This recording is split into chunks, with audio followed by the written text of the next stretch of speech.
Fala, meus queridos, como é que vocês estão? Tudo certo? Hoje vamos começar um conteúdo muito interessante que tem uma recorrência gigante no seu vestibular, que é o conteúdo de termoquímica. Se liga após a vinheta.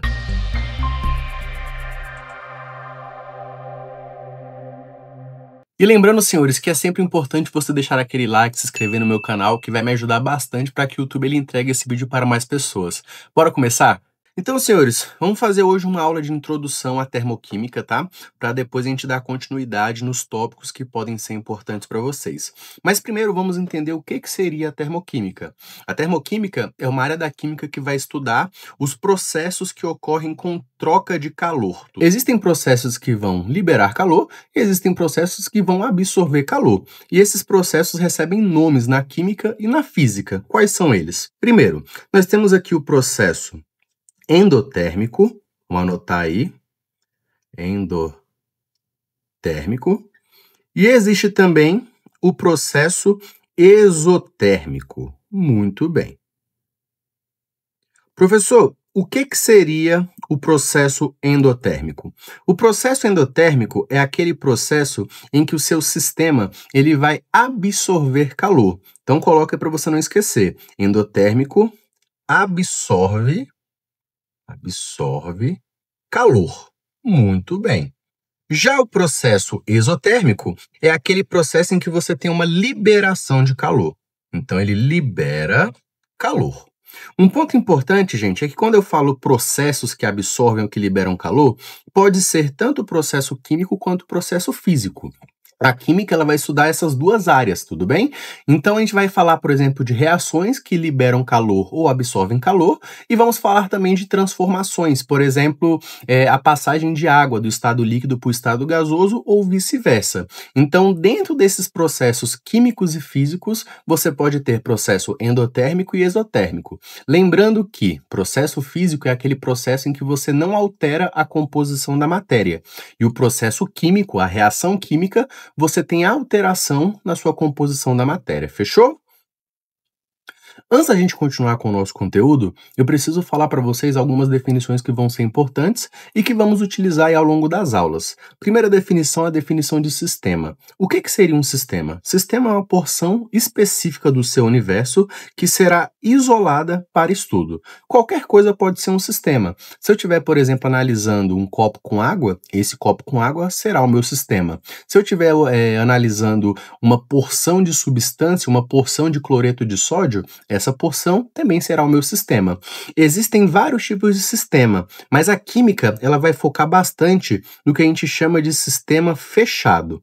O que seria o seu sistema fechado? Sistema fechado é aquele sistema em que você pode trocar calor, então você pode perder ou você pode absorver calor, mas você não tem troca de massa.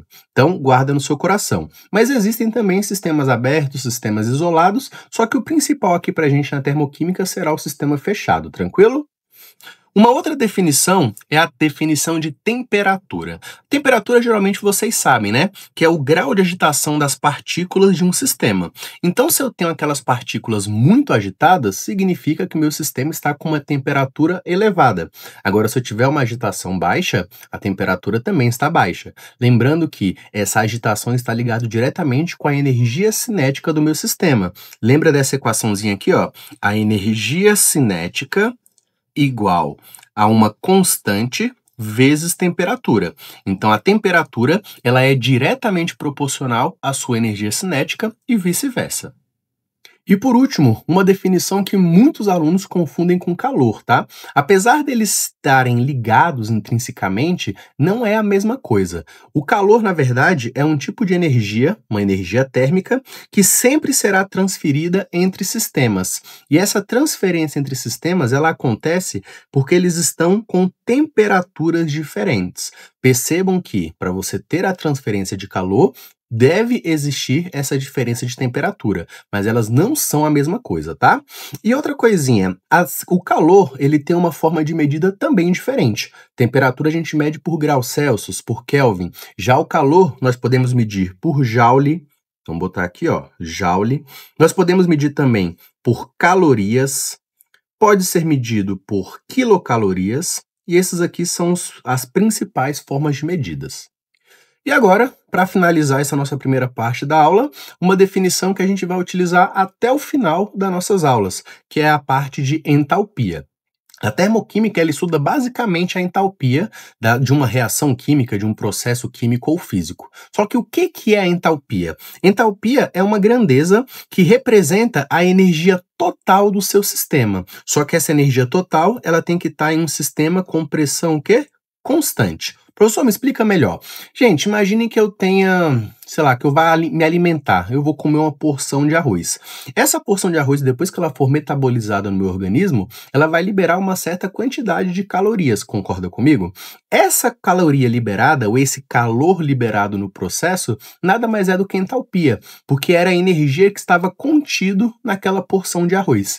A entalpia é a soma de todas as energias que existem, sejam elas força de repulsão, atração, interação intermolecular, ligação química, que a gente vai falar um pouco mais para frente. Para quem não lembra, ligação nada mais é do que energia. E quando você quebra essas ligações, essa energia pode ser liberada no seu sistema e você vai utilizar para viver, para correr e assim por diante. Só que a entalpia não é um tipo de energia que você pode ir lá e medir, né? Você não pode falar, nossa, aqui tem tanto de entalpia. Na verdade, a entalpia você mede pela variação do seu sistema. Então, a gente vai conseguir medir, ó, a variação, deixa eu botar aqui melhor, vamos medir a variação da entalpia. E nós sabemos que para medir a variação, nós fazemos sempre o final menos o inicial. Então, aqui temos entalpia final menos entalpia inicial. Se você estiver calculando o ΔH de uma reação química, você sabe que o final é o que nós chamamos de produtos da sua reação. Então, vou colocar aqui, ó, produtos. E o inicial é o que nós chamamos de reagentes. Então, para calcular a entalpia de uma reação química, ou o ΔH de uma reação química, você faz a entalpia dos produtos menos a entalpia do seu reagente. E a entalpia nada mais é do que calor também. Então, algumas vezes você vai ver na sua prova eles trocando esses nomes. Existe, por exemplo, a entalpia de combustão, mas a gente também pode chamar de calor de combustão. Tanto é que a forma de medida é a mesma, joule, quilocalorias ou calorias. E agora vamos finalizar naquela primeira parte da explicação em que eu defini que o estudo dos processos endotérmicos e exotérmicos. Essa parte do endotérmico e exotérmico você também consegue avaliar pela entalpia do seu processo, pelo ΔH do seu processo. Como é que você vai fazer? Eu coloquei aqui os dois exemplos, né? Endotérmico e exotérmico.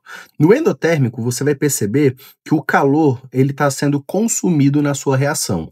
Tanto é que ele está do lado esquerdo da sua seta. Já o exotérmico, ele está do lado direito porque ele está sendo liberado. Muito bem. Isso daqui são reações químicas. Então, se são reações, eu posso fazer o seguinte. Eu vou calcular o ΔH delas. Sabemos que o ΔH é a entalpia do produto menos a entalpia dos meus reagentes. Para os dois casos, tranquilo? Então, ó, ΔH, entalpia dos produtos, menos a entalpia dos reagentes. Aí, seguinte, galera, nós sabemos que a entalpia é a energia contida no meu sistema. Aí eu pergunto para vocês, qual desses sistemas A ou B apresenta uma maior entalpia, apresenta uma energia maior contida? Quando você olha para a reação, você percebe que para sair de A e chegar até B, você teve que absorver calor. Então, significa que a substância B é um sistema mais energético. O que nós podemos fazer com isso? Gente, B é o nosso produto. Então, nós podemos definir que a entalpia do produto, nesse caso, é maior do que a entalpia do meu reagente. Olha para outra reação agora. Eu tenho um sistema X, uma substância X, formando uma substância Y. Só que para formar a substância Y, eu tive que perder calor. Significa que o X ele era mais energético. Então, vamos fazer o mesmo esquema. Nesse caso, como o X é um reagente, vamos falar que a entalpia do produto ela é menor do que a entalpia dos meus reagentes. Agora, analisando essas duas consequências aqui da reação. Gente, se o meu produto, nesse caso, tem uma entalpia maior, eu sei, então, que o ΔH dessa minha reação, ele tem que ser maior do que zero. Ele tem que ser um ΔH positivo. Agora, quando eu olho o meu reagente sendo maior, então eu tenho que o ΔH desse processo tem que ter uma entalpia negativa, uma entalpia menor do que zero.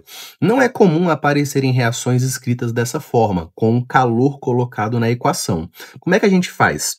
Nós colocamos assim, ó, substância A formando, deixa eu botar aqui, formando substância B. Do ladinho você vai escrever ΔH. Eu não sei o valor desse ΔH, mas eu sei que ele tem que ser positivo porque é um processo endotérmico. Então aqui, ó, vai ter algum valor numérico positivo. Mesmo esquema da exotérmica.